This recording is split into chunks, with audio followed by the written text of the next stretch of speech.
In the ancient kingdom of Obidike, where red earth met tall Iroko trees, and the drum spoke louder than words, there ruled a king, both deeply loved and greatly feared, King Adigwe the Just.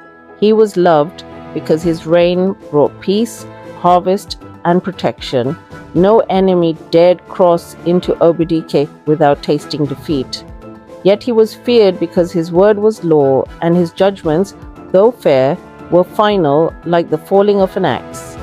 But there was one sorrow that shadowed his greatness. He had no child. For many seasons, the palace courtyards remained silent of children's laughter. The people whispered in markets, elders prayed in shrines, and the Queen Amara, carried her pain behind graceful smiles. One evening, as the sun dipped low and painted the sky in gold, the king sat beside the queen in the inner chambers. Amara, the king said, his voice calm but heavy, "The gods have given me a kingdom, yet they have withheld from me an heir. Tell me, what wrong have I done?" The queen lowered her gaze.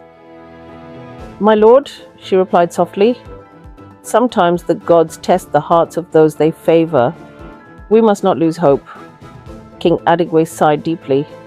"Hope is a long road, my queen, and I have walked it alone for too long." The queen reached for his hand. "You do not walk alone, my king. I am with you, and I believe our time will come." Then one morning, the palace was stirred by hurried footsteps and excited whispers. The royal physician had been summoned.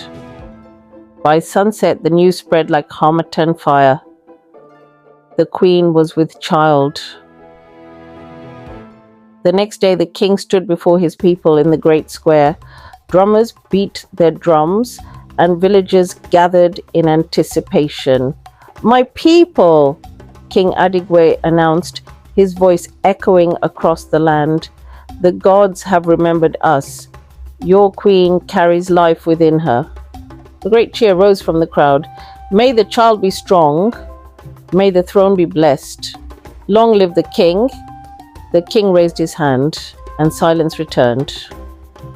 "This child," he continued, "shall be the future of Obidike. Guard your hearts in joy, for this is a season of blessing." Months passed, and the kingdom rejoiced. Offerings were made, dances filled the nights, and the queen was watched over with utmost care until the day of birth arrived. Thunder rolled in the sky that night, though no rain fell. Inside the royal chambers, the queen labored, surrounded by attendants and the trusted midwife, Neka. "Push, my queen," Neka urged firmly. "The child is near." The queen cried out, gripping the cloth beside her. At last, a baby's cry pierced the air. "It is a boy!" one of the attendants exclaimed. Relief washed over the room. Neka smiled. "The kingdom has its prince." She wrapped the child carefully. "Prepare to inform the king," she instructed. But before anyone could move, the queen gasped sharply. "Wait," Queen Amara whispered, her voice trembling. "There is something more." Neka froze. "What do you mean, my queen?" the queen cried out again, her body tightening with another wave. Neka's expression changed instantly. "By the god," she muttered, "another child is coming." The room fell into stunned silence. Moments later, another cry filled the chamber. A second boy. Neka stepped back, her hands trembling slightly. This cannot be," one attendant whispered. "The law," another said fearfully. "Twins are forbidden." Queen Amara, weak but conscious, looked at the two children. "My sons," she whispered. "They are both mine." Neka swallowed hard. "No one must know," she said urgently. "If the people hear of this, they will demand blood. It has always been the way." The queen shook her head weakly. "No, they are innocent." "I know, my queen," Neka replied, her voice breaking, "but the kingdom does not spare twins." She turned to an attendant. "Stay here. Guard the queen and the first child." I must inform the king alone. In the king's chamber, the air was tense as Neka was ushered in. King Adigwe stood immediately. Well, he demanded, speak, is my child born? Neka bowed deeply. Yes, my king, a strong son has been born. The king's face lit with relief and pride. The gods are faithful at last, but Neka did not lift her head. There is more, my king. The king's expression hardened. What do you mean? Neka hesitated, then spoke carefully. My king, the queen did not bear one child. The silence stretched. She bore two. The king staggered back slightly as if struck by unseen force. Two? He repeated slowly. Yes, my king, Neka answered. Twin boys. The king turned away, pacing. This is forbidden, he muttered. The laws of our ancestors. The curse. The people will not accept it. Neka remained silent. What has been seen cannot be unseen, the king continued.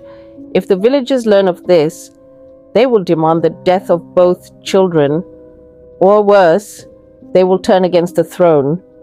He stopped and faced her. No one else knows. Only those in the birthing chamber, my king, and they understand the danger.